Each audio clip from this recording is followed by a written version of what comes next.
Today on Lynn's Warriors, we are joined by someone who wears many hats and does not shy away from any of them. John Catsimatidis is a New York businessman, philanthropist, and the owner of WABC Radio, a station that remains a powerful voice in this city and beyond. He is also a parent, a civic leader, and someone who has spent decades navigating the real-world challenges of building businesses, creating jobs, dealing with people, and standing up for his beliefs.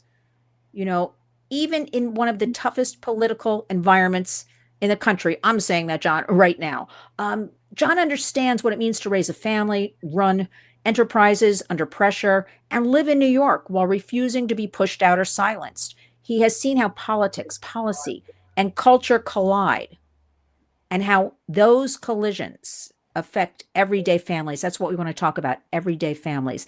And now, as if business and broadcasting were not enough, John's also an author. He has stepped into acting. I think I'll see you at the Oscars probably this year, proving once again, you can keep reinventing yourself. It never stops. There's no expiration date. This is a conversation about parenting, leadership, responsibility, resilience, and what it really takes to stay rooted and engaged in New York City and our country today. Welcome, John Catsimatidis, to the Warriors. Well, Lynn, thank you so much. And you do some splendid work. We worry about the kids, and we worry so much about them. I heard a statistic this morning that our kids were getting 73 vaccines early in life. And now it's down to, I don't know what Secretary Kennedy reduced it down to 12 or 18, but from 73 or down to 12 to 18, that's a significant number. And the reason they were doing it, I understand, is that the insurance companies wanted to get paid from, in my opinion, from the person's carrier, whoever it may be, early in life. Why not get paid when you're 6 months old, a year old, instead of waiting till you're 8 years old? You're getting the money eight years in advance. I mean, it's all about money, and you got to think about that way. And Lynn, you are out there to protect those kids, and somebody has to protect the kids. Somebody has to protect our borders. Somebody has to protect our kids. Somebody has to protect our space. And that's what it's all about. And I'm worried that in the last 4 or 5 years that we have failed to protect the United States of America. I mean, absolutely, John, you touched on so many points. I mean, we need hours to go through all of this. I want to start with, though, it's truly an honor that you're sharing your time, your voice, your expertise with us, because one of our missions at the Warriors, we always want to engage and empower communities and let them hear, hopeful messaging too, because everybody's pretty beat up right now and overwhelmed. They're reporting this to me on a daily basis. So your voice is certainly much needed. WABCRadio.com is the website. I want to throw that in. Everybody should be listening 24 hours a day. John, everything will also be in the body of the video, your book, your starring role. I want everybody to go to the movies and see you. But I want to start with something, John. I want to start with you're a businessman, a media owner, a philanthropist. You're a parent. You're a grandparent. How would you right now in 2026, we just started this new year, how would you describe yourself? Right now, I can't believe I'm 77 years old. My God. I used to look at 77-year-olds and I said, oh, that guy's about to die. And I still have a lot of energy, and I still go to work every day, and I go to work 7 days a week if necessary. And you know who dies? People that retire. They die. Yes. You have nothing to do. You have no reason to get up in the morning.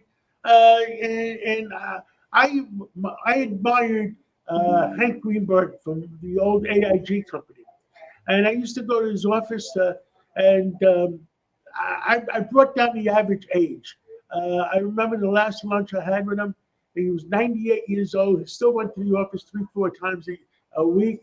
And we were having a meeting with the Speaker of the House or something. And Rupert Murdoch was there. He was 94, 93.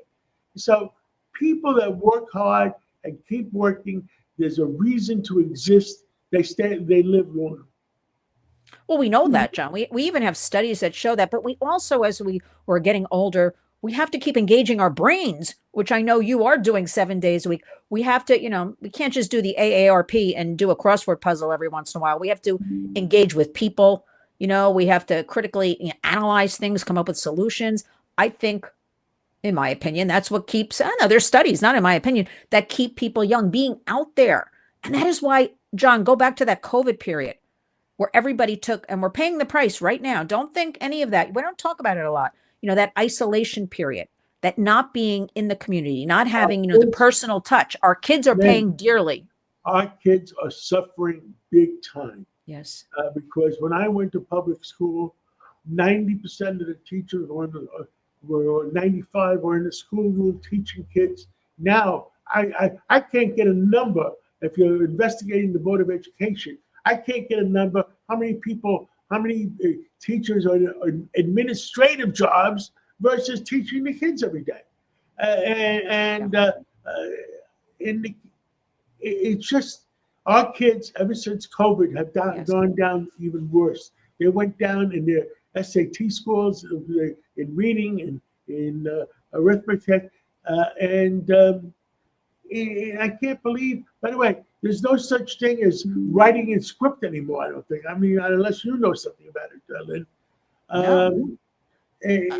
But John, I just heard recently something, I'm totally interjecting here because I don't want to forget it, where college kids, somebody I work with, actually, a colleague in Washington, also a student, she was told that, because we deal with a lot of youth, right? The warriors want to empower the kids. So that being said, she was told in a very big college, I won't name any names, okay? Fancy, big, okay? Stop writing in script. Teachers don't understand script writing, and most of your fellow students don't write in script, so we need everybody to print. Now, is that the most unbelievable thing? I never heard of such a thing. But that points out, John, it's our duty to step in and truly mentor kids and empower them. And everybody can and must do something. Every little small bit helps. I also just heard a study that young men 18 to 25, 45% of them have never asked a girl out on a date or a young woman out on a date because they gave their reasons, and it was a good survey. It was a lot of guys. They don't like the personal connection. They don't want to get dressed up. They don't want to spend money. They don't want rejection. Again, it's that isolation that we learned was, it was happening before COVID, right? But that COVID just cemented it. And now I can't tell you, John, what's happening with kids because of that COVID. We talked about the kids. We talked about Dr. Oz and the vaccines. How about our friend Secretary Kennedy? I mean, all the chemicals some of these large companies put into the food. I think it's hurting ourselves. Some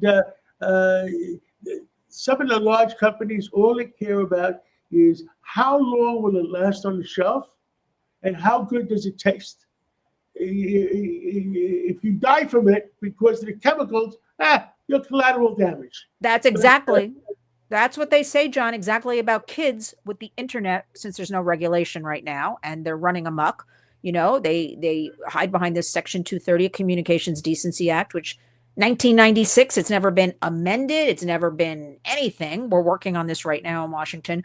But they were told in 96, think back 30 years ago, John, we had two platforms. Nobody was on the internet like today. And they were told you're a billboard, you're a newsstand, you're not responsible for third-party content.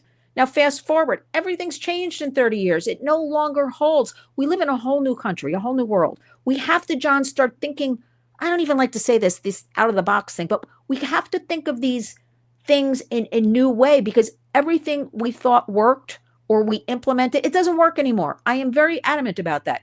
Things are not working. This is what I say in Washington all the time. So it's time to start from the bottom, go up, new. That being said, let me ask you something. How is it dealing with, answer if you want or not, it's a little bit personal, dealing with working all the time that you do, being involved in so many things. You're all over town. You're all over the place. You're in Washington. You're with the president. how is it with family and grandkids? Like, what is that dynamic like for you? You know what I tell people when you're upset about things? Success is the best revenge. I can't believe you said that. I have a plaque in my right behind me that was given to me 32 years ago. John, every single day, I look at that several times a day and say, success is the best revenge. Absolutely correct. Now, if you Yeah, look at all the good things that are happening, President Trump has sealed the borders. That's a great thing big. because I believe in immigration. As I've told you in the past, I was vice chairman of the Ellis Island Foundation. Mhm. Bill Fugazi was chairman. Lee Iacocca was honorary chairman.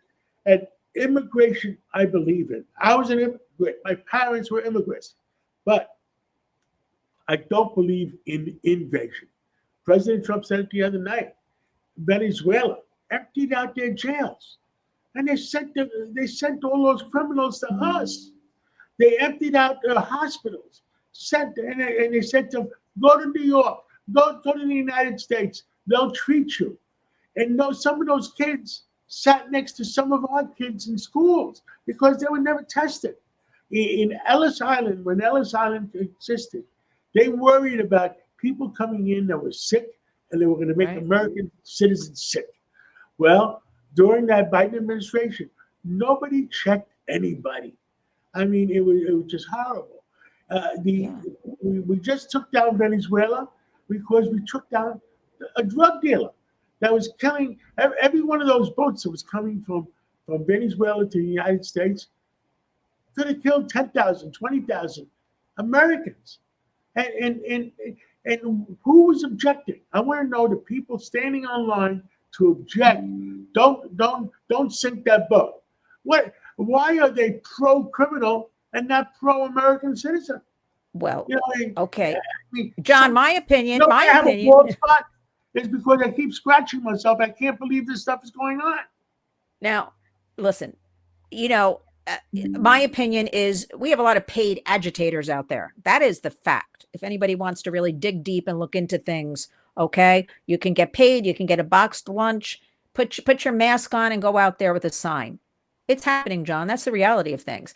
But as you pointed out, who in their right mind? Let's just take Venezuela. We had Trendy Aragua coming directly from there, okay, coming into our communities, raping and exploiting our girls and women. It wasn't in the media a lot, John, right? Because I work with law enforcement, I work with DEA. For instance, even New York, everybody's cheering, I guess, in the last day because the shootings, I think, went down. They reported shootings went down. But you know what they're not reporting, John? That rapes have skyrocketed in New York City. Did you hear anything about this? Because that's the truth. Nobody's reporting on that. So the shootings may have gone down. A lot of the police officers don't report anything. Some police officers, the joke I used to talk about, is the criminals come in and rob one of our stores. They shoplift, right. And if they get arrested, they get to go home while the police officers are still writing out their report. If they come in from New Jersey and steal, they get to go home back to New Jersey for dinner. And while the police officers are still writing out the report.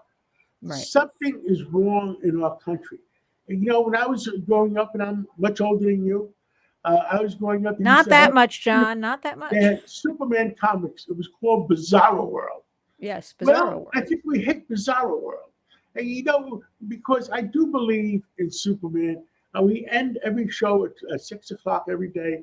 Truth, justice, and the American way, because that's what we grew up with. And where is this transgender stuff coming from?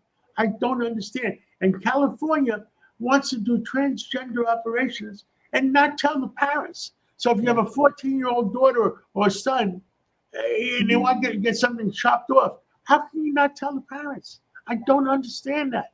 You see, there's something wrong with me or something wrong with them.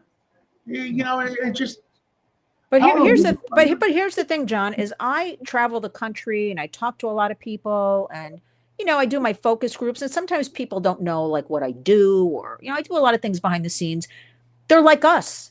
I'm not kidding. Across the United States, they think like us, the common sense, the American way, but we're forced. We keep hearing about all these lunatics or we're given visuals or online is fueling all of this. But the American people are like us, they just want to live and have homes and their kids and their families and put food on the table. But we're being fed this other stuff right now. Which brings me, I'm jumping all over here, but you sit as the owner of Red Apple Media, WABC Radio. You're at the crossroads. So it's media, it's culture. You got your hand in politics, right?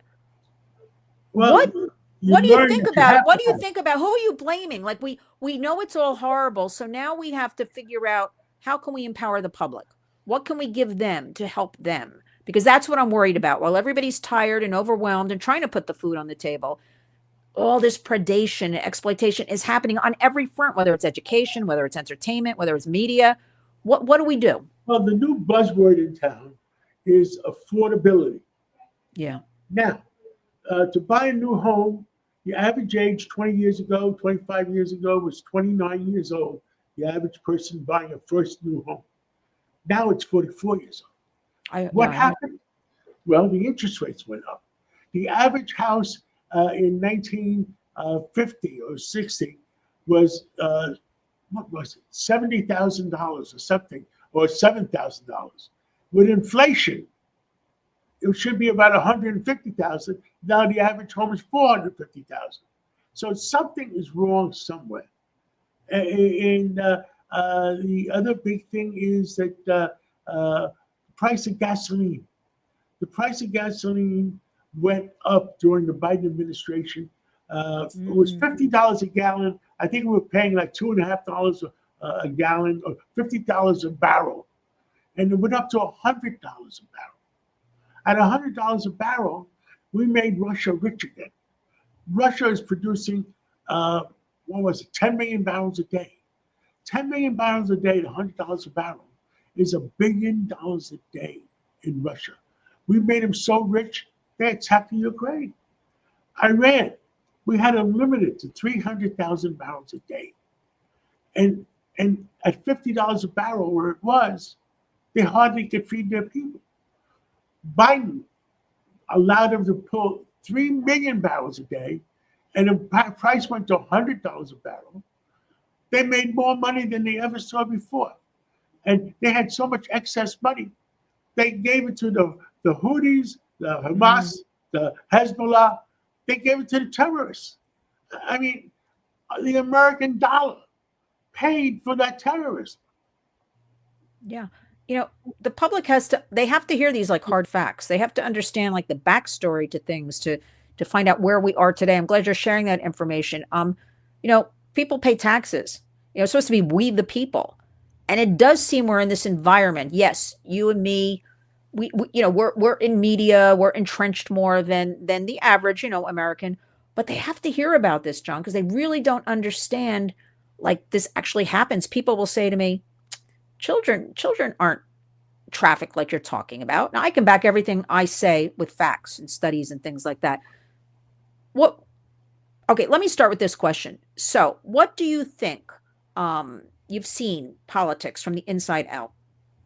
What do you think right now in New York City? What do you think? New York State will include New York, everything New York. What do you think Right has now, changed over the last decade? What has changed? Because I feel like every day things are changing. But what have you seen over the last decade? 25 years ago, we were celebrating the 25th anniversary of 9/11, where they took down both the World Trade Centers, collapsed, 110-story buildings collapsed, plus 7 World Trade Center, another building. And that was collapsed by the people from the Far East. And 25 years later, for a celebration of the 250th year anniversary of our country and the 25th year anniversary of 9/11, the same people, we made a mayor. I mean, I don't understand this. And I understand when we analyze the election results that the people that came in the last 5 years in New York, Yeah. 75% voted for this guy, Zoran. I mean, I think it's got a little bit out of control. We lost track of what's going on in our country. The same thing happened to England. When the real reason for Brexit, is that Great Britain, England, was 67% British. They woke up one morning and there was only 40%, 7% British. They said, we don't mind tourism. We don't mind workers coming to work in England. But we don't want to have the British, the UK, go from 67% British to 47%. We don't want to lose our country. I gave a speech in Europe, Lynn, and I said, I want Germany to be for Germans. I want France to be for the French. I want Greece to be for the Greeks. I want Italy to be for the Italians. Yes, immigration, yes, for workers, tourists, yes, but invasion, no. And that's what I'm worried about the most. Yeah, I just, you bring up so many different things. I'm jumping all over in my mind. I want to go back. We have this new tenant advisor woman that was put in charge in New York City, and she's going around saying, owning a home is white supremacy. She said that. She did that. She said that. I don't make these things up. But you know what I'm worried about, John? Okay, you, me, others, we can decipher. We know this craziness, but our kids are hearing this. And more kids, a new study came out. And I want to go back to something also. We wanted to when we were kids, right? We couldn't wait to get a license to drive. We aspired to, buy a home, have a family. Like we had these aspirations as young people, right? Moving up the chain, doing better, right? The young people today, based on studies, they don't want to drive. You pointed out a 29-year-old, that used to be the average age of buying a home. They're still living in their parents' home, a lot of them, okay? They don't want to get out there, I pointed out, and date and meet people. They prefer to go online, which is fueling all of this AI now and creating these fake characters and fake people online. This is going to be such a problem, John, for our kids. That's another big problem. And I'm so scared about all this. Another big problem. When my friends are sending me an Instagram, how do I know it's real or it's AI created? I mean, I think the AI companies have an obligation that if it's AI created, that it should say AI created as a disclosure. It's horrible if they don't. Well, because let's go back. Right now, there's a lot of pressure. We have a lot of legislation pending, sitting there. They don't have any reason to change anything because they've been getting away. Again, it's the only business not regulated. There's like no regulation. It's really this runaway train. It's a free for all. And again, they hide behind this Section 230. But the good news about that is Senator Dick Durbin put out, he just announced fairly recently, a couple of weeks ago, Sunset Section 230 Act. It's been the first thing addressing to get rid of this, because every meeting, John, I would go to, online safety, this, accountability, I'd say, until we deal with Section 230, we can't get anywhere, because you and me would probably be doing what they're doing, sort of, because you're not forced to do anything else until you're forced and until your wallet hurts, right? Until you're facing, potentially jail. Look what happened. I don't know if you're aware of X. They have this Grok. And just recently, all these women, their photos that you put, this is another thing. We put photos all over Facebook, Instagram, they're all over. This Grok will take it, and there's an app. You can remove all the clothes. So it looks like, I could be standing there nude, and I never took a nude image. So I'm very, but now what's the recourse? Like we don't have, here's the problem. We learned the internet was basically born in 96. Okay. Yes. We learned the advent of the iPhone. A lot of studies lately, 2008. We didn't know all the kids wanted them. We wanted them, right? We wanted this access, taking pictures, the internet. It was great. But now here's the problem, John. We learned the harms. We have the studies, right? The mental health, all of this.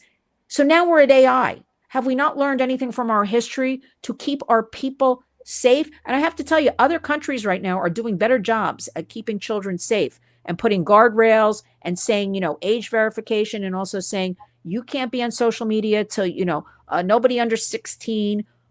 That being said, though, we are chipping away and doing a lot of great work, but I want that to get into the public's hands. That's why I'm so thankful you have me on the Cats Roundtable every Sunday, your program, 8 to 10 a.m. Eastern Time. We have to continue. I know we're all short on time, and we have to continue this conversation again real soon. John, we're going to finish up. I could talk to you forever. We didn't get into, you don't have time to talk about your acting. You got to go. My acting, Marty Supreme.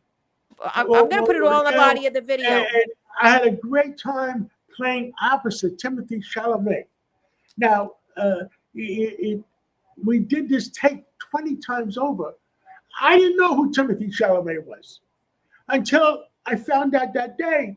I was upset at the director that was directing us because he was paying attention to this young kid more than he was paying attention to me. And then I found out he's Timothy Chalamet. I said, okay. And then we did. The director, Josh Softy, is a perfectionist. We must have done the take 20 times over. We finished off at midnight. But next time, I'll tell you the secret about Kevin O'Leary that did another scene that was going on till 3:30 in the morning. And I know you did. You did an interview, I think, with him. I have to go back and look at that. I saw that. Look at that. You're going to have a good time. I think you're talking about it. I want to find out about that. Well, listen, all of what you do, John. Please promise me you'll come back. We'll continue the conversation. We want to, again, empower everybody. There are a lot of great things happening. We want you to listen to WABC Radio. It's around the world. You have no excuse. Download the app. 178 countries. All you have to do is you put it on your iPhone. The app is 77 WABC. It's 178 countries and 50 states. Or put it in your computer, WABCradio.com. John, only 178 countries? You're slacking off on your job. Come on now. Well, I'll tell you I'm teasing you about how we got hungry. Listen, I'm going to say to you, I know you're a busy man. You got a lot to deal with there. Thank you for joining Lynn's Warriors. Thank you for always, again, having me on the Cats Roundtable. And thank you for wanting to talk about keeping kids and families and these issues that are so important.